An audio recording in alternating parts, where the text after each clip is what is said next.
Imagine the day the financial world went dark in 1933. Surprisingly, the folks who made it through weren't the wealthy account holders. The real survivors were the ones acting like banks were already dead.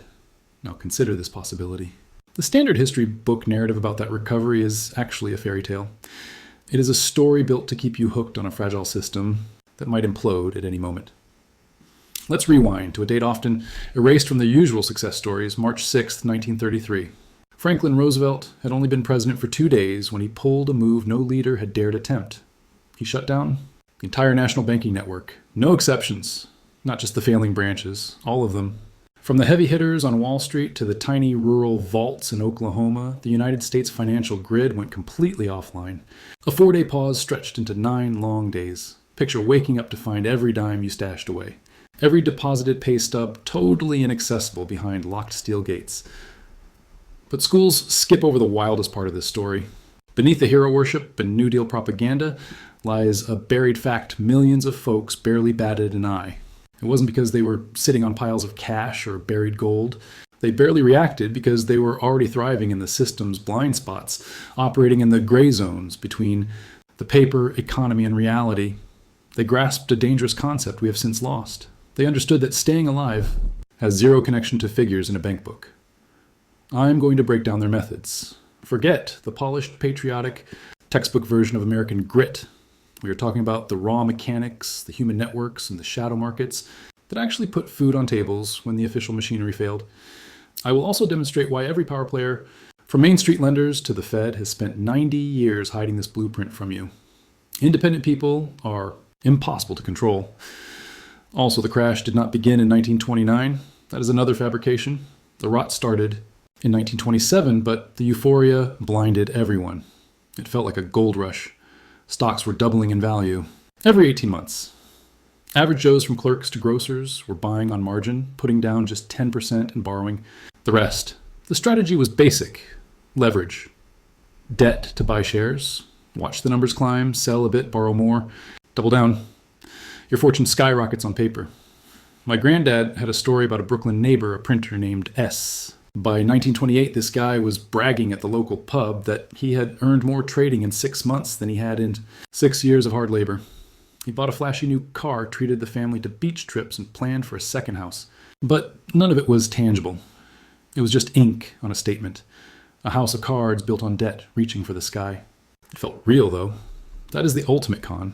The machine only hums along if we all pretend it is solid. Then came October 24th, 1929, Black Thursday. The foundation cracked. The market tanked 11% in one session. Panic took over. Brokers started issuing margin calls instantly. If you bought on credit and the value slipped, you had to pay up immediately to balance the books. Guys who felt like tycoons on Monday received urgent telegrams on Thursday demanding cash they did not possess. By the following Tuesday, the 29th, over $25 billion in value vanished. To give you context, that sum exceeded the total price tag of America's role in the First World War. Poof, gone like smoke. But the vanishing wealth was not the main event. The true disaster was the chain reaction. Creditors and bankers panicked and demanded repayment from everybody, not just the gamblers. Farms were seized when crop values tanked and mortgages could not be met. Manufacturing plants went dark because consumer demand hit zero. People lost jobs, then their homes, then their ability to eat. Retailers collapsed. Unemployment surged. By 1933, 25% of the workforce was idle with no safety net. That is when Roosevelt stepped in. He labeled it a bank holiday, a gentle term for putting a tourniquet on a fatal wound before the patient notices the severity. Behind the scenes, federal agents scrambled to audit the ledgers, determining which vaults held real assets and which were running on empty hope. When the doors finally unlocked 9 days later, the landscape had changed forever. But the people who ignored the banks, they were already 2 steps ahead. They had built systems that didn't rely on the crumbling dollar. They were trading labor for goods, creating local currencies, and relying on trust rather than contracts. While the wealthy jumped from windows, these communities were quietly replanting their gardens. This is the history they don't want you to replicate. Because once you learn how to live without their permission, their power over you disappears. Over 5,000 financial institutions shut their doors for good. If your nest egg was sitting in one of those vaults, it vanished into thin air. There was no federal insurance. Back then, no bailouts from Uncle Sam, simply zero. Now you have to grasp the nuance of that specific timeline. The textbook version claims folks just hunkered down, waited for the teller windows to slide back open, and eventually got back on their feet thanks to FDR's alphabet agencies. We hear about communal gardens and grit and national unity. That narrative is maybe 10% fact and 90% spin. The actual history is weirder, far more rebellious, and frankly more instructive. The truth is that a massive chunk of the country never trusted those marble columned buildings to begin with in the first place. We are talking about new arrivals from Europe, black communities locked out of the financial mainstream by systemic racism, farmers stuck 30 miles down a dirt track from the nearest town. They had already built their own safety nets, operating in the shadows with survival mechanisms that didn't rely on a bank manager keeping his doors open. Let's visualize this. Picture 1933, a crowded tenement in South Philadelphia packed with Italian households. Most residents don't speak a word of English. You won't find savings accounts in that walk-up. You know what exists instead?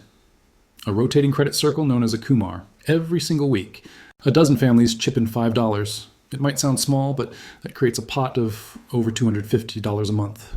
That is $3,000 annually. Each week, one household takes the whole lump sum. Maybe you use it to launch a deli. Perhaps you need to bury a relative. Maybe your kid needs carpentry gear to start a trade. The only security was your good name and social standing. If you stiffed the group, you were dead to the community. Your honor was the bond. This wasn't handouts. It was complex, peer-to-peer lending that existed long before modern banks were even conceived. West Africans called it suzu. The Chinese had the wei. For the Japanese, it was tanamoshi. Mexicans relied on tandas. Practically every group landing on these shores imported a variation of this communal pot because they learned often the hard way that the mainstream financial system wasn't designed for them. When the crash hit in 1933, these networks didn't blink. They kept humming along because Wall Street was never part of their equation. Now shift your focus. The hollows of Kentucky Appalachian coal. Country, 1933. The collieries are shuttered, no paycheck, no cash, no banks, even if you wanted one. How do you survive? You return to the land. Textbooks make subsistence living sound quaint and noble. They teach it like some pastoral ideal. Let's be real about what that actually entails. It meant if you didn't grow it, you didn't eat it, you raised corn and beans, you kept poultry for protein, you slaughtered a hog. When the snow fell, maybe a cow for milk if fortune smiled on you. You hunted small game because meat is meat. But beyond the calories, it was a web of total reliance on your neighbors, completely bypassing the dollar. You help the guy next door raise a roof structure. He helps you bring in the tobacco crop. The local mechanic trades repairs for bushels of produce.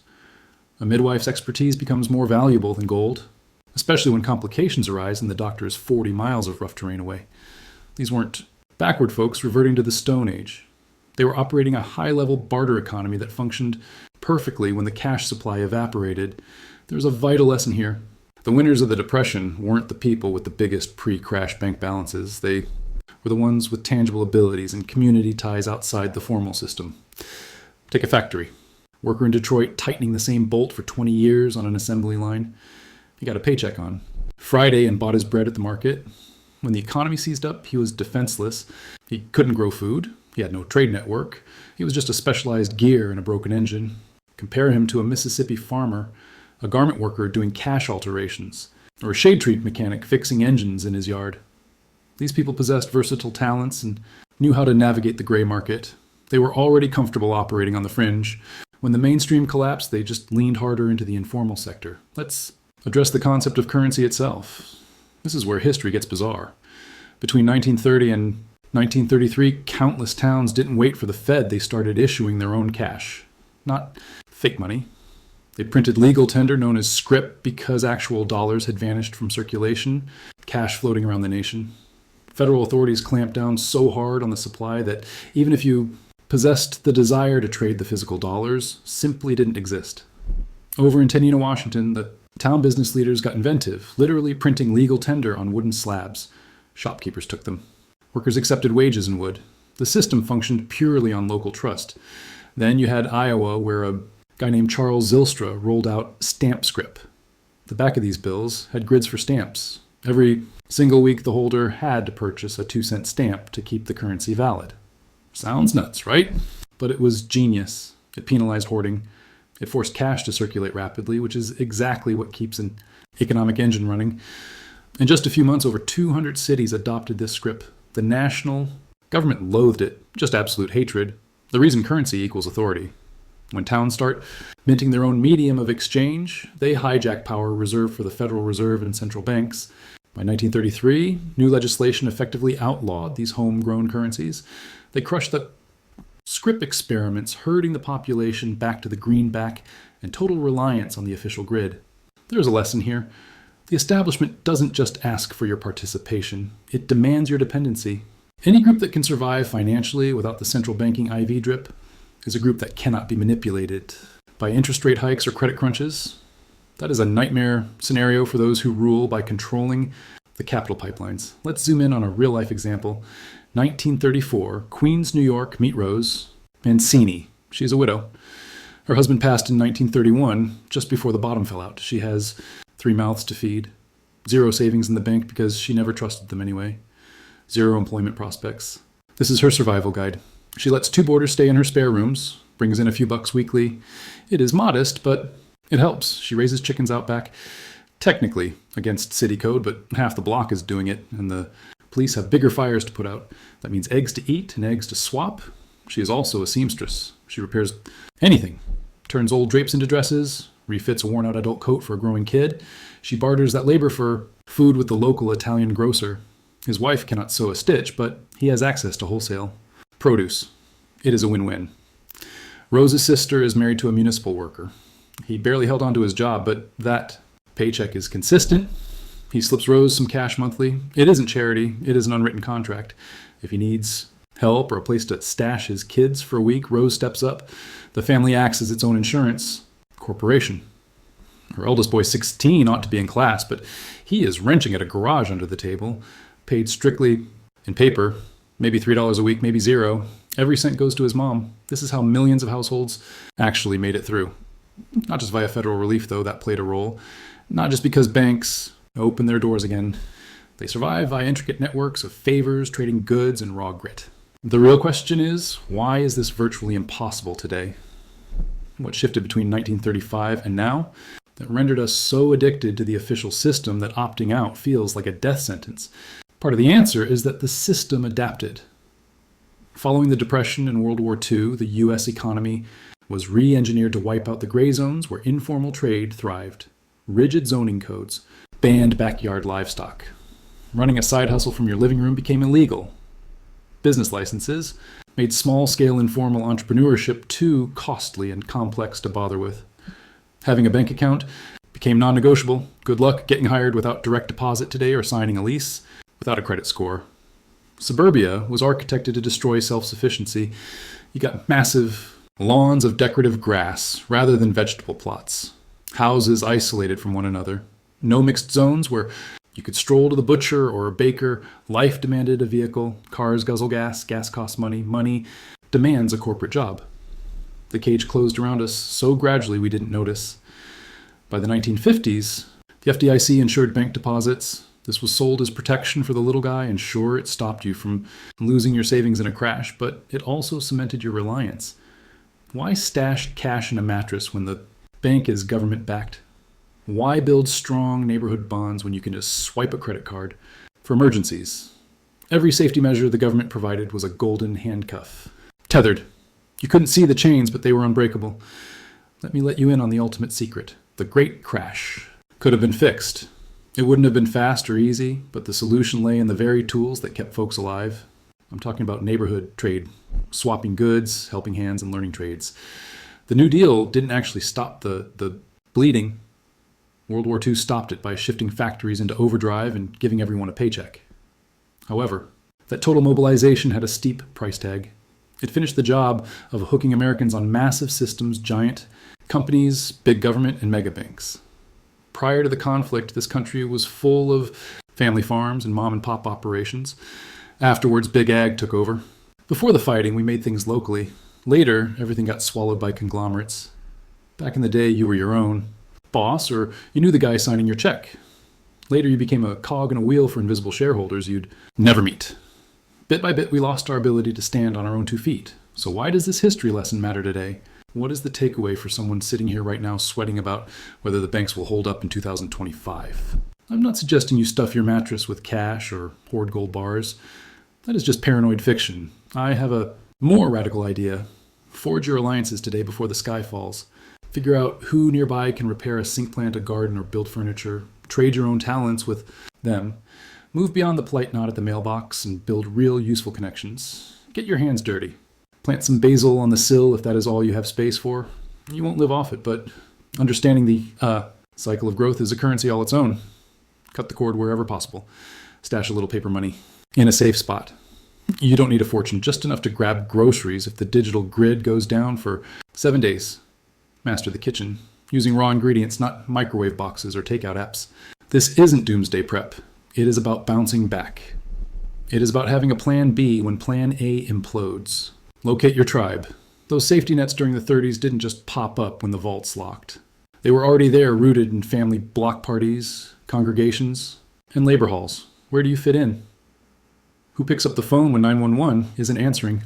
Who relies on you if you draw a blank? You are in a precarious spot. The powers that be prefer you lonely. They want you leaning on corporations, not neighbors. They want you helpless outside your niche. Every move toward independence and bonding brings you closer to the grit that got folks through 1933. You won't find this in a textbook. Financial giants definitely won't whisper it to you because self-sufficient folks are a threat to their bottom line. Let me leave you with one last thought. The ones who made it through the crash, maybe even prospered, didn't have a magic wand. They just grasped a basic truth that modern life tries to erase. Wall Street, the Fed, the ticking tickers, that isn't the bedrock of life. It is just a mechanism. Handy when it works, lethal when it breaks. Beneath the surface lies the real market, the trade of trust, know-how, and favors. It is humans looking out for humans because we all stumble. Eventually, that system never hits a recession. It never shuts its doors or gets seized by the government. It predates currency and will outlast it. You just have to decide if you are a member or if you have forgotten how to live without a corporate crutch. The Great Crash drilled that reality into our grandparents. We have an option today. We can study their cheat sheets now or wait until the ATMs freeze up and figure it out. From scratch, the connections are waiting. The skills can be mastered. The bonds can be forged, but the clock is ticking. When the storm hits, and it always does, you won't have time to pour the concrete. The survivors of 1933 knew the score. The rest, they are just footnotes in eviction records. They trusted a machine that guaranteed safety but brought ruin. Construct your own safety net independent of the grid right alongside it and secure your future.